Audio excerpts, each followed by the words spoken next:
ఎందుకో మీరే సరిగా అర్థం చేసుకోలేదేమో అనిపిస్తుంది డాడీ. లేదు కన్నా, వాడికి నాకు 40 ఏళ్ల స్నేహం. అలాంటి స్నేహానికి ఉన్న నమ్మకాన్ని వాడు నాశనం చేశాడు. అదే డాడీ నేనంటున్నది కూడా. 40 ఏళ్ల నమ్మకం ఎందుకు పగిలిందో ఒక్కసారి అంకుల్ వైపు నుంచి కూడా చూడండి ప్లీజ్. ఏంటి కన్నా, మీ అంకుల్ని సమర్థిస్తున్నావా? లేదు డాడీ, ఇదే సిచ్యుయేషన్ మీకు వస్తే నేను గాని మీరు గాని ఎంత బాధపడాల్సి వస్తుందో అని ఆలోచిస్తూ అంకుల్ వైపు పాజిటివ్గా ఉన్నాను.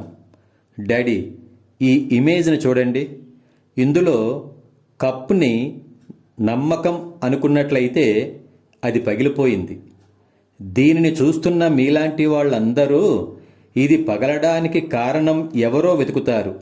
కానీ చూడండి, ఎవరో ఈ కప్పు ఎందుకు పగిలింది, ఇందులో నుంచి మనకు ఏమి నేర్పబోతుంది, ఏం చూపించబోతుంది అని పాజిటివ్గా ఆలోచించారు. అంతే, విరిగిన ఈ కప్లో 2 చక్కటి రూపాలు కనిపించాయి.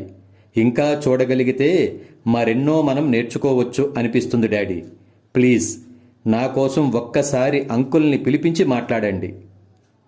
లేదు కన్నా, మాట్లాడడం కాదు, వాడితో ఇదివరకటిలానే ఉంటాను.